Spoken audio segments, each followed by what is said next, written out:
Bueno, pues la primera perspectiva la vamos a dibujar con la planta y alzado de la figura y vamos a hacer el croquis acotado, las vistas en diédrico. Recordad que en diédrico teníamos los dos planos de proyección y si consideramos aquí la línea de piedra, que es la intersección de ambos planos, pues teníamos que proyectábamos la figura sobre los dos planos de proyección, como mínimo. A veces utilizábamos el tercero, el de perfil, u otras vistas auxiliares, ¿no? Si era más complejo, hacía falta coger otras, ¿no? Entonces, como es una figura muy sencillita, pues con dos vistas llega. Tenemos la planta y el alzado, ¿no? La figura puede estar a cierta altura, lo digo así, no fusionamos la línea auxiliar de cota con la línea del objeto, y rápidamente, si no cojo esta figura y la hago a la escala que yo quiera, pues vengo aquí y ya digo, bueno, pues voy a coger este tamaño y luego pongo la escala, ¿vale?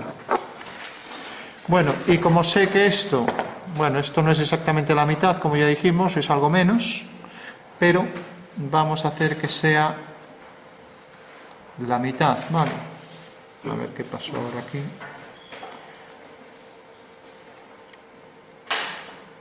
Los demás no pueden escucharte ni verte.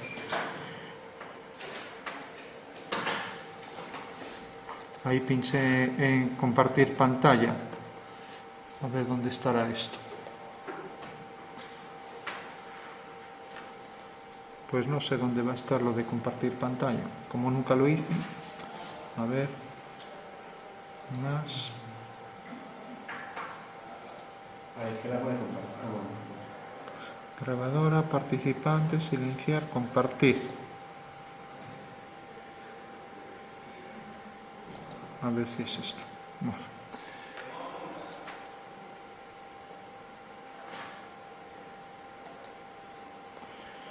Bueno, pues seguimos.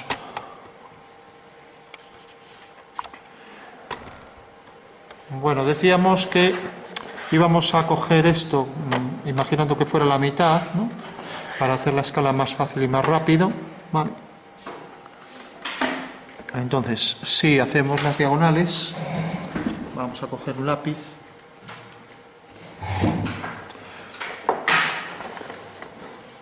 Entonces así centramos la otra figura del cuadrado, ¿vale? De acuerdo. Y ahora cogemos aquí, vamos a coger aquí, fijaros que esta línea va a ser la mitad de esta. Entonces, ¿qué tendremos que hacer? Pues coger aquí la mitad y podemos hacer una traslación siguiendo esta dirección hasta que corte aquí. ¿Vale? Con lo cual ya tenemos ahí la mitad perfectamente centrada en la figura, ¿vale? Bueno, y eso, pues si aquí tenemos un cuadrado que es la mitad, a ver, parece que es este. Ya lo colocamos aquí. Bueno, pues son dos cuadrados que tienen el mismo centro y por tanto se llaman, ¿alguien se acuerda el nombre? Dos figuras que se pueden transformar mediante una escala desde un punto. Son semejantes, son homotéticos también, ¿vale? La diferencia entre la semejanza y la homotecia es que la homotecia transformaba desde un punto una figura en otra, mientras que si yo cojo esta figura y la giro, por ejemplo, cojo esto y cojo la otra y la giro y la pongo aquí y la traslado, estas siguen siendo semejantes pero ya no son homotéticas. O sea que en este caso siempre los puntos están alineados, ¿vale? Es la diferencia. O sea que el producto de un movimiento, ¿no?, pues hace que se transforme en una semejanza, que es un concepto más genérico, ¿vale?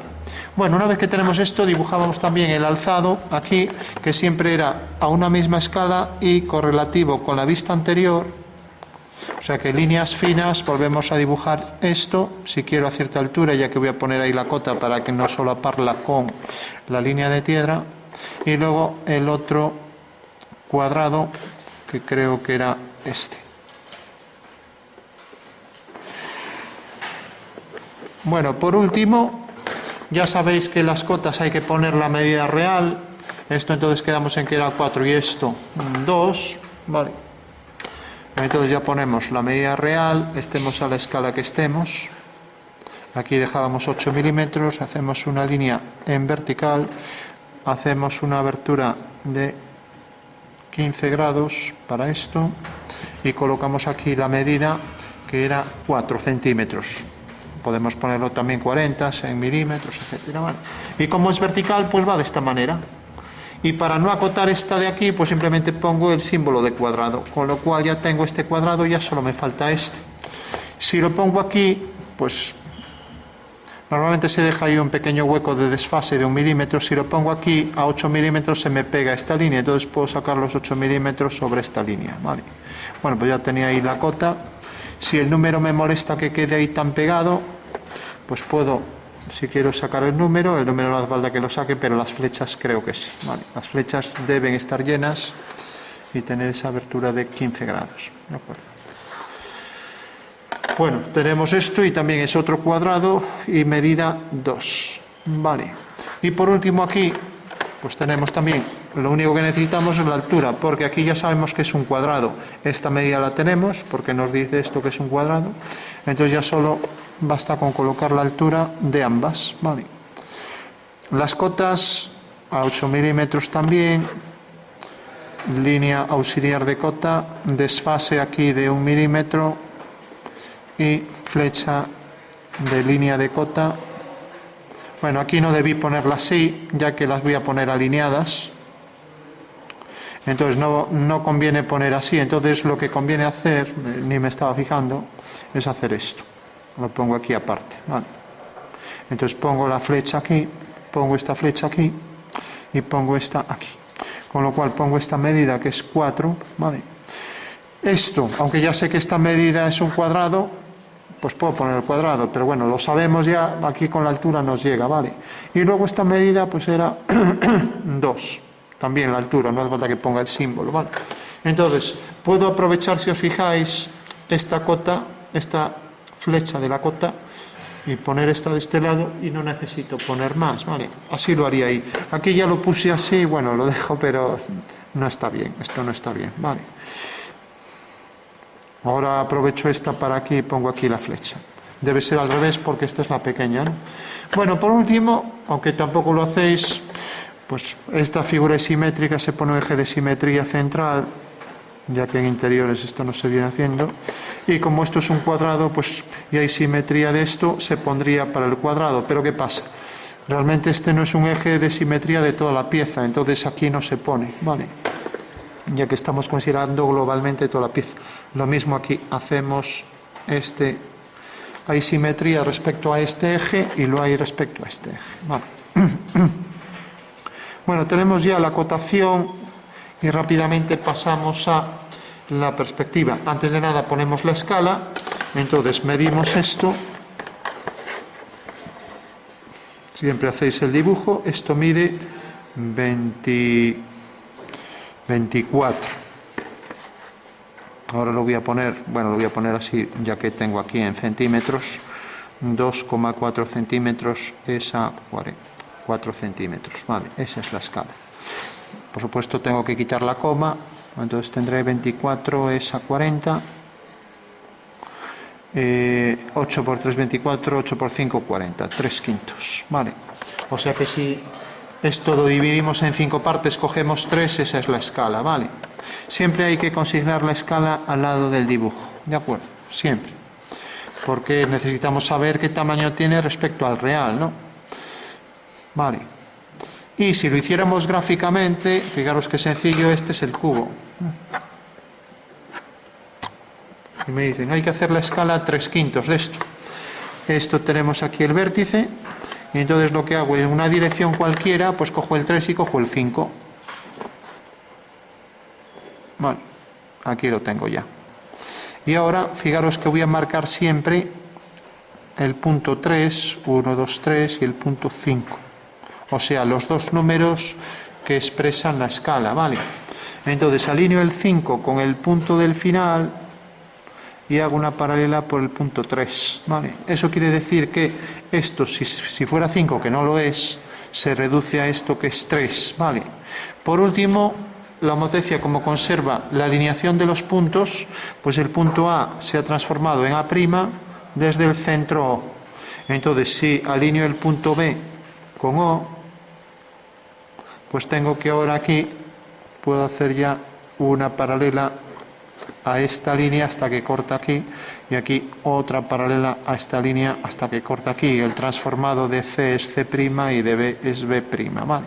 Bueno, pues esa sería una aplicación de la homotecia, cambio de escala desde un punto. Se utiliza mucho, se hacen figuras semejantes gracias a este teorema. ¿Alguien se acuerda esta forma gráfica de expresar este teorema? ¿Cómo se llamaba el teorema este? De Tales de Mileto, ¿vale? Bien, bueno, pues tenemos la figura ya escalada a 3/5. Si fuera al revés, si fuera 5/3, entonces lo que tendría que hacer es unir, lo hacemos en otro color, unir el punto 3 con el punto A y por el 5 hacer una paralela, con lo cual este punto viene a parar aquí y ahora hago una paralela por aquí hasta que corte esta línea, con lo cual tengo ya aquí el cuadrado a 5/3, ¿vale? O sea que he transformado a 3/5 y a 5/3. Cuando el numerador es menor, pues sería escala de reducción, como aparece aquí más pequeño, mientras que en este caso sería de ampliación, ¿vale? Bueno, una vez que tenemos esto, pasamos rápidamente a la caballera y militar. Entonces ya tenemos aquí la figura.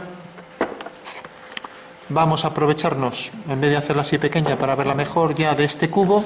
Entonces, para la militar lo mejor es girar esto ligeramente y ya cogemos las medidas reales. Ahora estamos a escala natural, ponemos la escala 1/1, ¿vale? Escala real, natural. Y ahora cogemos aquí la medida que queramos para hacerlo realista. Entonces vamos a coger la mitad. Entonces la mitad de esto la colocamos en vertical y ya tenemos ahí la figura del cubo de la base, ¿vale? Vendría por aquí, ¿de acuerdo? Bueno, pues tenemos ya el cubo. Perspectiva militar, debemos también marcar, pues si por ejemplo cojo aquí los ejes, los cojo donde quiera, los puedo poner aquí detrás o los puedo poner aquí, los voy a poner aquí. Pues tengo el eje X, el eje Y y el eje Z por aquí, ¿vale?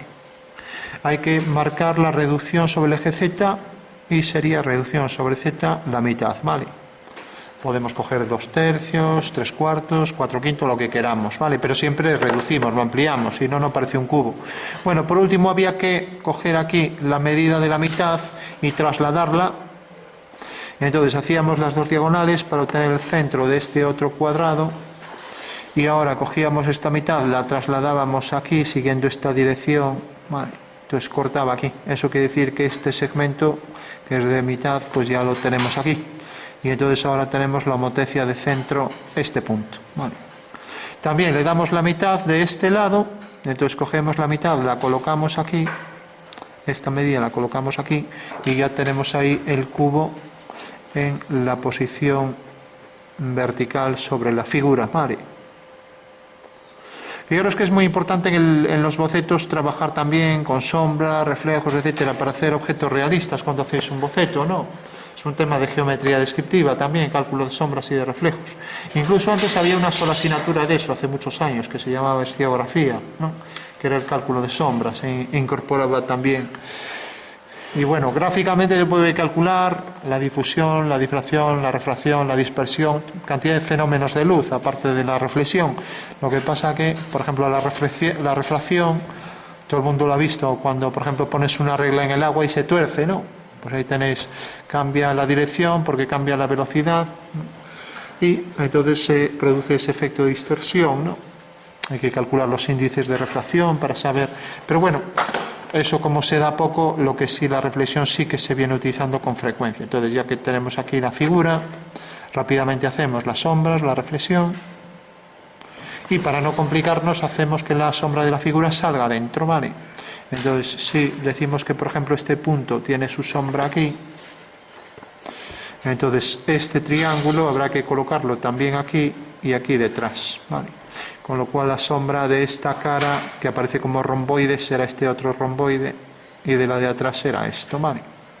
Mientras que esta arista pues seguirá la misma dirección por aquí y la misma dirección del rayo. Como son paralelos se entiende que es luz solar, entonces marcamos aquí esto y marcamos también aquí esto. Si lo hacemos bien parece que quedaría más hacia abajo y aquí esto, ¿vale? Bueno, pues ahí tenemos ya la sombra que arroja sobre el suelo, ¿vale? Bueno, pues rápidamente le damos ahí un tono para terminar, antes de hacer la militar. y ya concluimos. Entonces recordad que, a ver, lo que hacíamos siempre era combinar sombras con reflejos, ¿vale?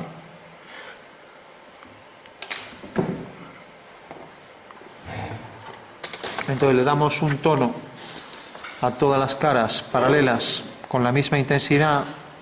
La intensidad del tono de una cara se le llama valor tonal y en principio sería equiparable, excepto por la reflexión que va a tener de los tonos de al lado, ¿vale? Entonces si cojo otro, a ver este que... Bueno, esto ya, hacer la trama bien, etcétera, eso ya es cosa de dibujo artístico, podemos pasarlo por alto, ya que esa es otra materia que tenéis y ya no es competencia de esta mano.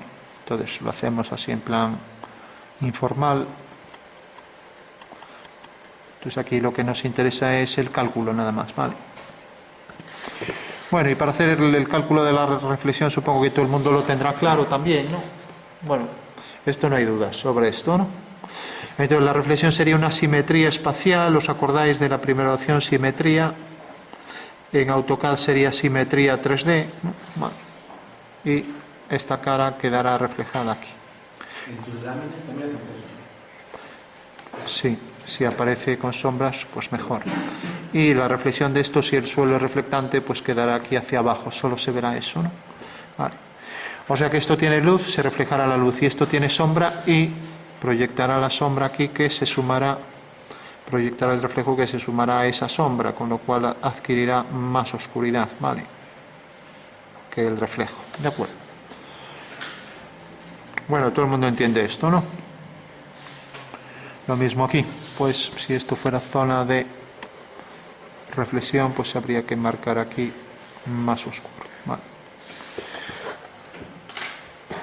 Bueno, por último, en artístico estáis dibujando con esto, ¿o no? Con este artilugio.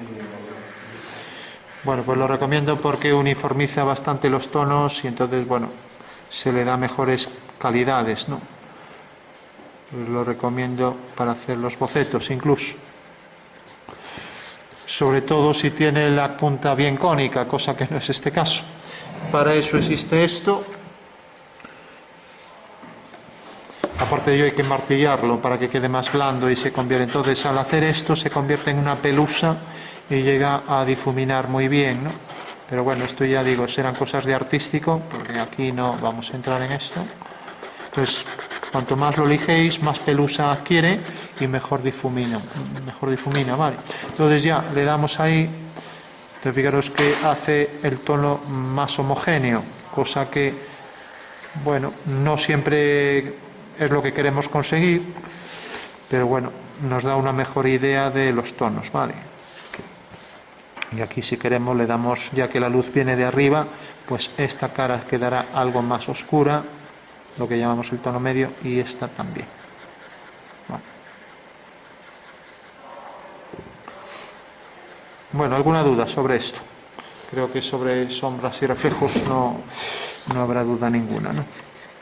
Y ahora ya digo, tampoco es cuestión ya de geometría, pero habría que empezar a estudiar los tonos, ¿no? Por ejemplo, allí donde está cerca de esta arista tendrá más intensidad, ya que ahí está reflejando más esta zona de la pieza y se va perdiendo hacia abajo. La sombra será más nítida allí de donde sale. Se irá dibujando los contornos según nos alejamos. Y esta sombra que veis por aquí se tendrá que reflejar todo por aquí, como veis, hacia adentro, ¿no? Con lo cual todo esto tendríamos que ponerlo homogéneo, ¿vale? Bueno, pues eso sería en síntesis.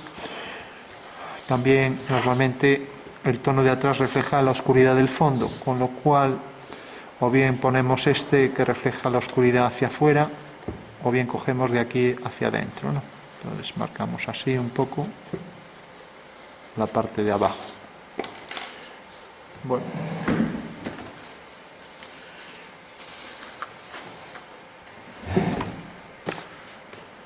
Vamos a quitar esto que ya no sería nada. Y vamos a quitar estas líneas internas. y esta.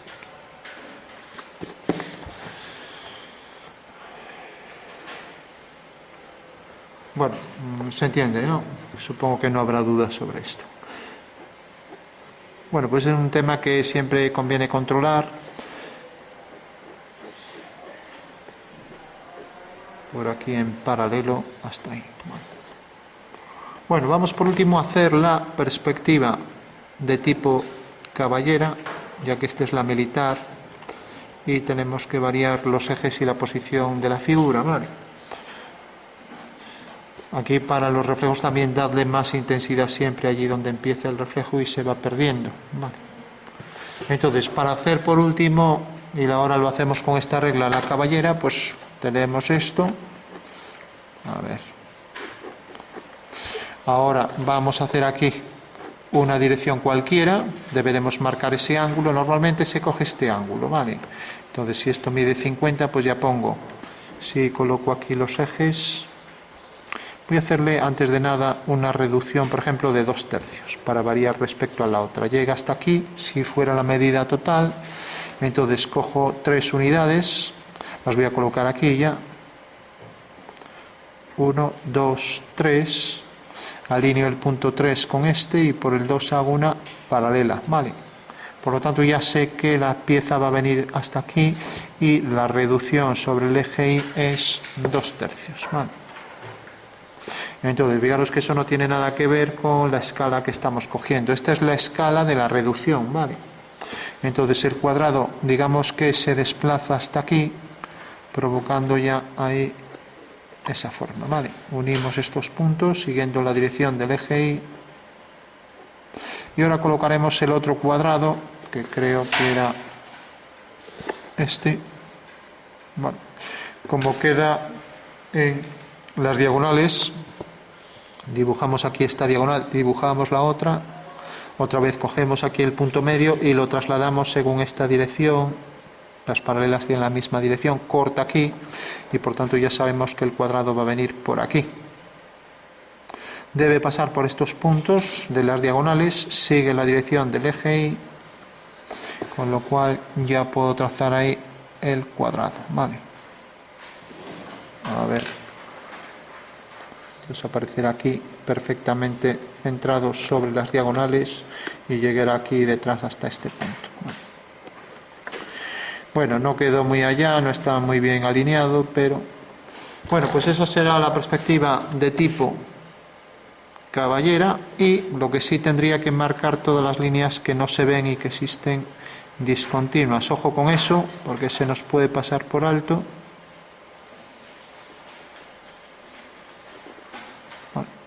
Entonces tenemos estas de atrás, también tendremos aquí abajo esta del cubo, por aquí, y quedaría ya al completo, ¿vale? Fijaros que en la esquina de este cubo aparece esto así, ¿vale? No puedo hacer esto, por ejemplo, esto estaría mal, ¿vale? De igual forma, esto sale de aquí y esta línea sale de ese punto. No puedo hacer esto. Pues esto la normativa lo prohíbe, ¿vale? Las discontinuas deben ser continuas del punto de donde salen, lo mismo aquí, ¿vale? De acuerdo. Líneas que no se ven son líneas ocultas que hay que marcarlas con discontinuas, ¿vale? Eso es lo que dice la norma, ¿vale? Bueno, pues ya tenemos entonces la caballera, tenemos que poner la reducción y era la misma escala que esta, la escala 3/5, ¿vale? Si os fijáis, la reducción, como vemos aquí, coincide con el factor de escala de la homotecia, ¿vale? O sea, son en realidad lo mismo. El factor de escala es la escala realmente, cambio de medida que hemos hecho en la figura. Bueno, pues ya tenemos la militar, tenemos también ahí la caballera y ahora ya vamos a pasar a la sonométrica. Bueno, entonces, bueno, estas cuestiones hay que dominarlas. Ya digo, no saber hacer una perspectiva, pues como que no. Un diseñador debe saber dibujar perfectamente cualquier perspectiva, ¿vale? Vamos por último a darle algunos tonos aquí para concluir. Entonces esto lo pondremos más oscuro, pero más oscuro allí de donde sale la arista base. Intentamos igualar este reflejo, quedará también aquí enfrente, de igual forma, a igual distancia quedará este por aquí. Entonces podemos coger una regla y cogiendo una distancia igual medimos y colocamos aquí un triángulo, un trapecio idéntico a este. Entonces la reflexión de ese trapecio pues será este.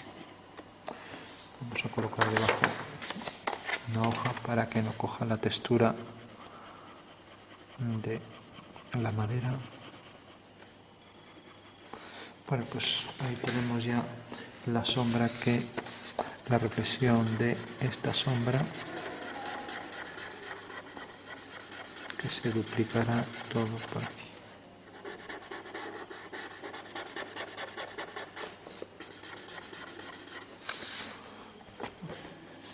Con lo cual tenemos la reflexión de esto hacia abajo, la reflexión de esto hacia abajo, la sombra que se proyecta todo por aquí y el oscuro este que viene por aquí. Entonces este oscuro también se reflejará. Entonces la intersección de la reflexión con la sombra pues nos da ahí más intensidad.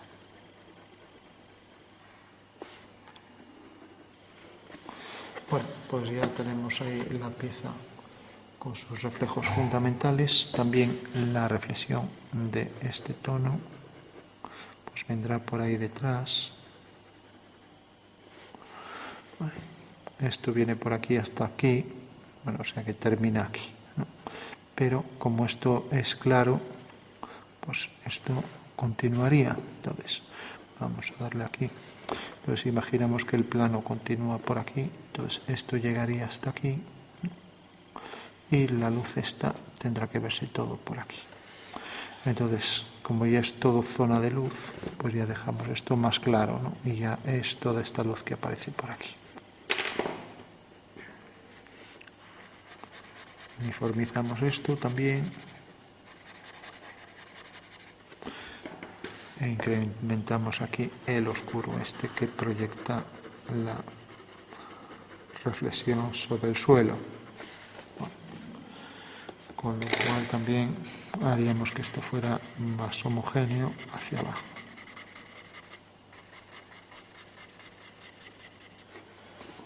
Vale, bueno, pues ya tenemos esto reflejado enfrente, esto reflejado hacia abajo. Incidimos también aquí en esto.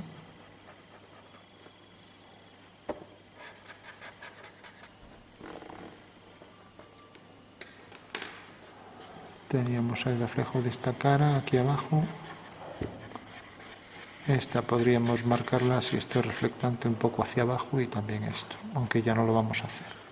Vamos a imaginar que esto no lo es, aunque aquí un poco se ve que es, pero bueno.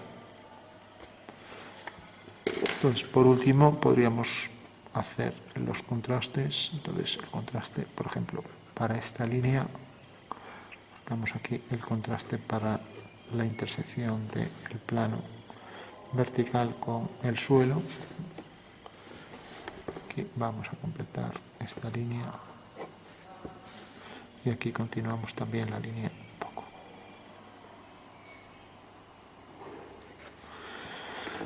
Bueno, pues ya estaría completo. Revisamos a ver si le falta algo.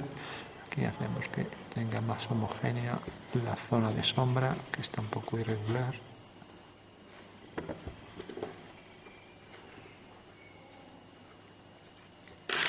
Bueno, y decíamos también que esto íbamos a poner un fundido hacia adentro y también lo aplicamos aquí.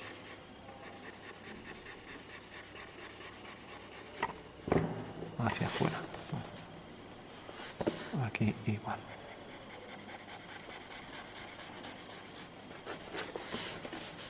Bueno, pues ya lo tenemos ahí al completo. Aquí podríamos hacer más nítido el punto de salida de esa sombra.